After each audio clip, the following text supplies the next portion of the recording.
नमस्कार, एनडीटीवी के राजस्थान चैनल में आपके चुनावी चर्चा प्रोग्राम में आपका स्वागत है। मैं हूं मनोरंजन भारती। आज चर्चा करेंगे कि किस तरह से बीजेपी की दूसरी सूची आ रही है। आज सुबह से ही इसका इंतज़ार चल रहा है, लेकिन और सबसे बड़ी बात यह है कि अब कहा जा रहा है कि कुछ और सांसदों को चुनाव बीजेपी लड़वाएगी। पिछले ही दिनों आपने देखा होगा कि कुछ सांसदों को टिकट दिए गए, उसके बाद अलग अलग बीजेपी में उसको लेकर के विरोध के स्वर सुनाई दिए। साथ ही हम चर्चा करेंगे कांग्रेस में अगला सीएम का चेहरा कौन होगा। तो शुरुआत करते हैं, सबसे पहले बीजेपी की बात करते हैं। ये जो गहलोत जी का कुशासन है वो अंत करने के लिए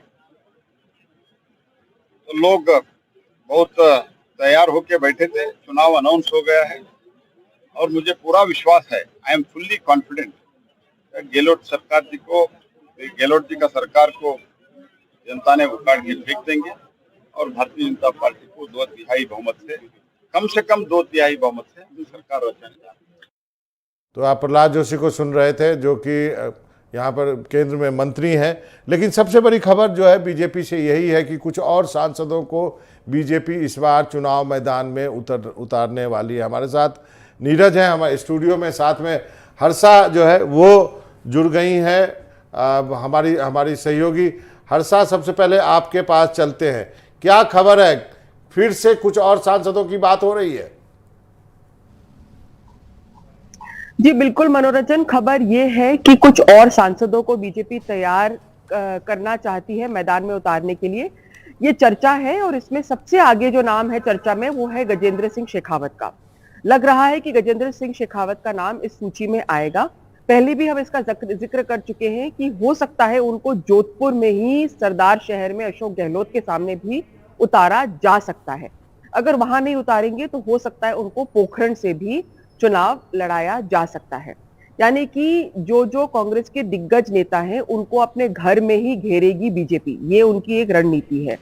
दूसरी चर्चा है कि कैलाश चौधरी जो है और अर्जुन राम मेघवाल है, उनके नाम भी चर्चा में है, उनको भी उतारा जा सकता है। तो ये सारी चर्चाएं चल रही थी। बीच में बहुत तेज चर्चा ये भी चली थी कि झालावाड़ से जो दुष्यंत सिंह है उनको भी हो सकता है कि एमएलए का चुनाव लड़ा ले।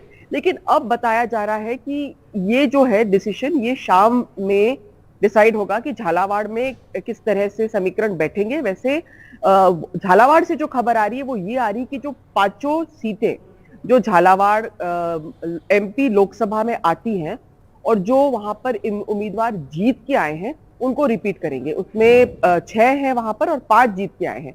तो बताया जा, प्रमोद जैन भाया है जो उन्होंने अपनी सीट जीती है, लेकिन बाकी 6 में से 5 बीजेपी के पास है और वो सब जो है वो उनको रिपीट किया जाएगा। यानी कि वसुंधरा जी को अकोमोडेट किया जाएगा, क्योंकि जिस तरह से आपने देखा कि किस तरह से कलह हुआ फर्स्ट लिस्ट के बाद में, उसके बाद में बहुत बिहाइंड द सीन्स एक्शन हुआ है। नड्डा साहब खुद 3 बार आए हैं राजस्थान, तो बिहाइंड द सीन्स खूब एक्शन हुआ है। और कल भी मीटिंग हुई है, आज भी मीटिंग हुई है और आज फाइनल मीटिंग जो है वो आज शाम को होनी है। जी नीरज, आप क्या कहते हैं? कुछ और सांसदों को लड़ाएगी बीजेपी, और जैसा कि हर्षा कह रही हैं कि यदि गजेंद्र सिंह शेखावत जोधपुर से लड़ते हैं और सरदारपुरा से लड़ते हैं तो गहलोत के सामने शायद उनको देखा जा सकता है। ये देखिए, कांटे की टक्कर कराने की पूरी तैयारी जो है बीजेपी ने कर ली है और रोचक मुकाबले अब की बार रहेंगे। पिछली बार अशोक गहलोत के पुत्र वैभव गहलोत जोधपुर से चुनाव लड़े थे और उनके सामने गजेंद्र सिंह शेखावत थे, तो एक बड़ा रोचक मुकाबला हुआ था। आज तक वो अशोक गहलोत उस बात की टीस जो है उनके मन में है और उनके पुत्र जो है वो चुनाव हारे थे, वैभव गहलोत। लेकिन वसुंधरा राजे के पुत्र दुष्यंत सिंह जो हैं वो झालावाड़ से सांसद हैं और झालावाड़ में उस परिवार का, वसुंधरा राजे परिवार का काफ़ी दबदबा है। आज भी उनको वहाँ की जो लोग हैं वो महाराज साहब कह करके बुलाते हैं, वसुंधरा को महारानी जी कह के बुलाते हैं, क्योंकि ये ग्वालियर घराना जो था इनका पूरा जो राज था पुराने ज़माने में वो यहाँ तक फैला हुआ था। तो निश्चित रूप से एक बड़ा स्टैंड जो है वो प्रजा पर, आम लोगों के ऊपर इस परिवार का रहता आया है, सिंधियास का। लेकिन अब चुनावी जब समीकरण चल रहे हैं और इसमें अलग अलग हम बात करें, बीजेपी के अंदर लॉबीज की बात करें, ओम प्रकाश बिड़ला जो हैं, ओम बिड़ला जो हैं वो कोटा बूंदी क्षेत्र से सांसद हैं। दूसरी ओर मदन दिलावर जैसे विधायक भी वहां से आते हैं। भवानी सिंह राजावत जो हैं वो भी चुनाव लड़ते हैं। संघ की लॉबी भी एक अपना काम करती है। तो सारे समीकरणों को देख करके और किसे विनेबल जो है, विनेबिलिटी वहां बीजेपी में भी देखी जा रही है, विनेबिलिटी कहां हो सकती है, उसके आधार पर टिकट फाइनल किए जा रहे हैं। इसी को लेकर के लगातार मंथन चल रहा है। कल भी प्रहलाद जोशी के निवास पर बैठक हुई थी। आज जेपी नड्डा ने फिर नाम फाइनल करने के लिए बैठक बुलाई, क्योंकि जब प्रधानमंत्री जी शाम को बैठक बुलाएंगे तो उनके पास फाइनल लिस्ट जानी चाहिए कि ये लिस्ट है, हमने ये नाम तय किए हैं, अब इनमें से आपको देखना है। तो जहां संशय है वहां वो नाम फाइनल किए जाएंगे। जी, राजीव तिवारी जी के पास चलते हैं। राजीव जी, फिर से कुछ सांसदों को मैदान में उतारने की बात की जा रही है, ऐसी जरूरत क्यों आ रही है बीजेपी को? और यदि जोधपुर की बात करें तो गजेंद्र सिंह शेखावत की भी बात की जा रही है। वर्सेस अशोक गहलोत हो रहा है, तो ये एक प्रतिष्ठा का प्रश्न बन गया है। और इसमें ज्यादातर जो सीटें हैं उनमें बड़े नेताओं को उतारने के पीछे वजह यही है कि कांग्रेस के जो टॉप लीडर्स हैं उनको कहीं ना कहीं अपने क्षेत्र में फंसा कर रखा जाए, तो वो पूरे प्रदेश में ना घूम पाए। और उनको फंसाने से ये होगा कि बीजेपी के लिए आसानी हो जाएगी ज्यादा सीटें जीतने के लिए।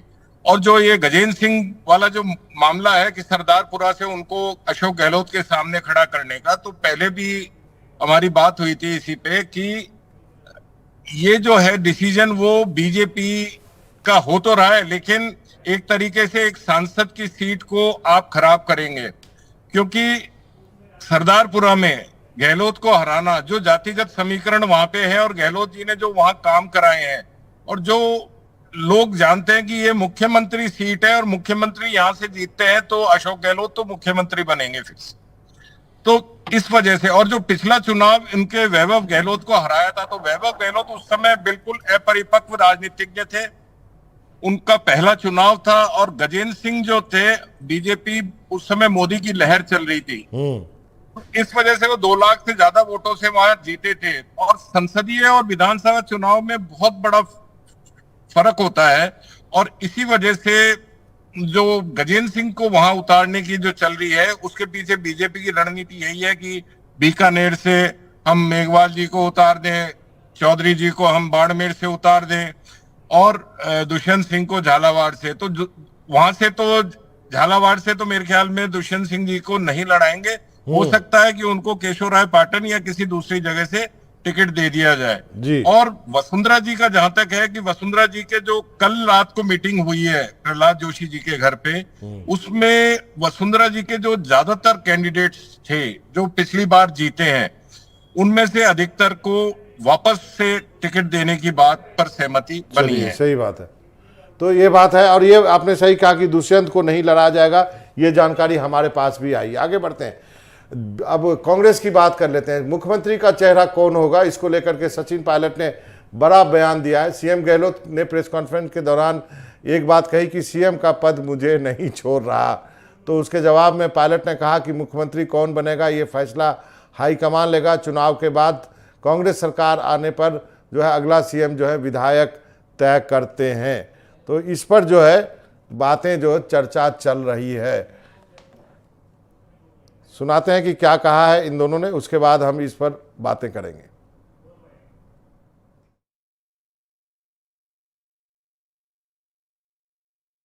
हिंदुस्तान में कितने मुख्यमंत्री की हिम्मत है जो ये कहे कि मैं पद छोड़ना चाहता हूं, पद मुझे नहीं छोड़ रहा? बताई दीजिए कितने मुख्यमंत्री है? इतिहास में कभी किसी ने कहा क्या? मैं कह रहा हूं, मैं छोड़ना चाहता हूं, आज ही कह रहा हूं, छोड़ना चाहता हूं, ये पद मुझे नहीं छोड़ रहा है और शायद छोड़ेगा भी नहीं। भाई, हम लोगों ने पूरे देश में जब भी चुनाव होते हैं, हर जगह एक सामूहिक नेतृत्व चुनाव लड़ता है। आज हमारे पार्टी के अंदर ये बात बिल्कुल स्पष्ट हो चुकी है, एआईसी से स्पष्ट किया है कि मिलकर चुनाव लड़ेंगे। और हर बार जो परिपाटी इतिहास में रही है, हर प्रदेश में चुनाव लड़ने के बाद विधायक जो जीत कर आते हैं वो निर्णय करते हैं, और पार्टी का जो लीडरशिप होती है, हाईकमान होता है, वो निर्णय करता है कि कौन विधायक दल का नेता बनेगा। ठीक यही 2018 में हुआ था, और वही दोबारा 23 में, ना सिर्फ इस प्रदेश में हर प्रदेश में यही किया जाएगा। लेकिन कौन किस पद पर बैठता है, कब तक बैठता है या नहीं बैठता, इसका निर्णय हमारी पार्टी में पार्टी का लीडरशिप करती है। कांग्रेस अध्यक्ष सोनिया जी, राहुल जी, प्रियंका जी इस बात का निर्णय करते हैं किस व्यक्ति को कहाँ काम करना है, दिल्ली में करना है, जयपुर में करना है, संगठन में करना है, सरकार में करना है। तो जो भी पार्टी नेतृत्व का निर्णय होगा वो सबको स्वीकार्य होगा। हर्षा के पास चलते हैं। हर्षा, हमने इन दोनों के बारे में पता नहीं कितने घंटे of record, on record, TV पे, टीवी के बिना, फोन पे, पता नहीं कितनी बार हम दोनों ने इस पर बात की है। अब ये बताइए, एक बार फिर से वहीं से जीरो से शुरुआत करनी पड़ेगी कि एक कहता है कि मुझे कुर्सी नहीं छोड़ती, दूसरा कहता है कि विधायक तय करेंगे। अब आप बताइए क्या होने वाला है। देखिए, आपने आज देखा प्रियंका गांधी को, उन्होंने लास्ट में जाते जाते ये भी दोनों का नाम लिया और उन्होंने कहा कि अशोक गहलोत जी आपके लिए कितना काम कर रहे हैं और जो सचिन पायलट है वो आपके लिए आगे का, फ्यूचर का सोच रहे हैं। तो देखिए, इसमें बड़ा क्लियर है कि पार्टी समझ गई है कि देखिए दोनों को साथ लेके उनको चलना है। और इसमें ना काफी कुछ इसलिए टिकट का भी आप जो कह रहे थे ना, खींचतान जो हो रही है वो इसलिए हो रही है क्योंकि अगर कांग्रेस करीब 80-90 सीट्स लेके आती है तो अशोक गहलोत जी मास्टर है मैनेजमेंट के और वो फिर कांग्रेस की सरकार बनाने के लिए कवायद करेंगे। लेकिन अगर क्लियर मेजॉरिटी आती है कांग्रेस की तो फिर वो अगले 5 साल का सोचेंगे, एटलीस्ट हाई कमांड। और सचिन पायलट ने यही तर्क रखा है। उनका कहना यह है कि आप इस चुनाव का मत देखिए, आप नेक्स्ट 10 इयर्स का देखिए कांग्रेस का, वो कैसे आप नेतृत्व करेंगे, कैसे लीडरशिप आप उसकी तय करेंगी, वो दिशा देखिए। तो ये दोनों में ये है जो आप कह रहे हैं। और क्या होगा बहुत मुश्किल है कहना, मनोरंजन, क्योंकि राजस्थान में चुनाव बहुत इंटरेस्टिंग होता जा रहा है। पहले जैसे हम कहते थे कि revolving door of politics, but आज प्रियंका गांधी ने भी कहा है आप रिवाज बदलिए, रिवाज बदलिए। और मैं ये कह सकती हूँ, जिसने ग्राउंड से मैंने रिपोर्ट किया है, कि कांग्रेस बिल्कुल टफ फाइट दे रही है बीजेपी को इस बार, और इसलिए ये चुनाव बहुत दिलचस्प हो गया है। हर्षा, मान गए मैं आपको, आपने कुछ कहा भी नहीं लेकिन बहुत कुछ कह दिया आपने कि आप इस चुनाव को मत देखिए, कांग्रेस के आगे 10 साल की राजनीति को देखिए। जो दर्शक समझदार हैं, और मैं मानता हूं कि हर दर्शक समझदार है, वह हर्षा की बात समझ रहे होंगे। राजीव जी, यहां पे आपको लाता हूं बीच में, आपका क्या टेक है इस पर? अनम्यूट कर लीजिए। हाँ, एक सेकेंड। हाँ, चलिए, आवाज आ रही है? आ रही है आवाज? हाँ, बोलिए। और हर्षा जी ने बिल्कुल सही कहा है, क्योंकि ये सब चीज परिस्थितियों पर डिपेंड करेगी। अगर कहीं मेजोरिटी से कांग्रेस 5-7-10 सीटें कम रह जाती है तो गहलोत जी उस सिचुएशन को हैंडल करने के बिल्कुल मास्टर हैं।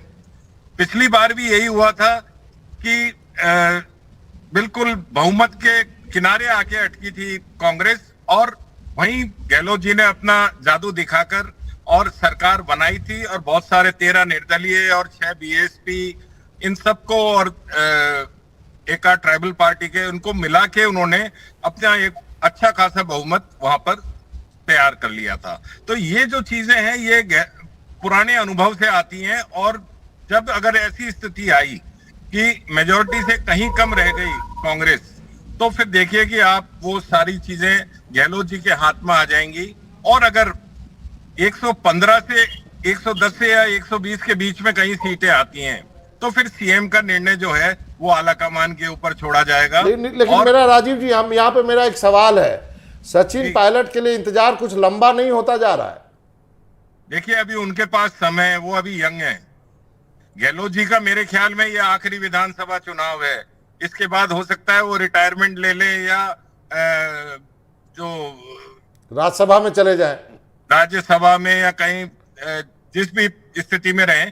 लेकिन सचिन के पास अभी टाइम है, उनके पास करीब 15 से 20 साल का समय है जी। तो अभी उनको अगर ऐसी परिस्थिति आती है तो उनको भी संतोष करने में ही ठीक है, पार्टी की भी भलाई है उसमें, और इनका खुद के भी आगे अपने फ्यूचर के लिए वो फायदेमंद रहे। चलिए, मुझे लगता है कि ये डिस्कशन जो है वो मुख्यमंत्री साहब और सचिन दोनों को देखना चाहिए। नीरज, सबका ये कहना, हर्षा भी कह रही है कि आगे का देखिए, आगे 10 साल का देखिए। राजीव जी कह रहे हैं कि सचिन के पास उम्र है। लेकिन गहलोत साहब तो कह रहे हैं कुर्सी ही उनको नहीं छोड़ रही है। देखिए, ये नेक टू नेक फाइट है और ऐसा अलग अलग पर्यवेक्षकों का मत हो सकता है, लेकिन सच्चाई जो है, जो राजस्थान की पब्लिक जानती है और ये दोनों नेता और इनको करीबी से जानने वाले जानते हैं, वो इस बात को जानते हैं, ना अशोक गहलोत ये कुर्सी छोड़ना चाहते हैं, ना सचिन पायलट इस कुर्सी से अपनी निगाह हटाना चाहते हैं। कल का जो बयान आया था वो भी साफ तौर पर सचिन पायलट का यह बयान था कि सीएम कौन होगा यह तो पार्टी हाईकमान तय करेगा, जिस तरीके से 2018 में किया गया था 2023 में भी वैसा होगा।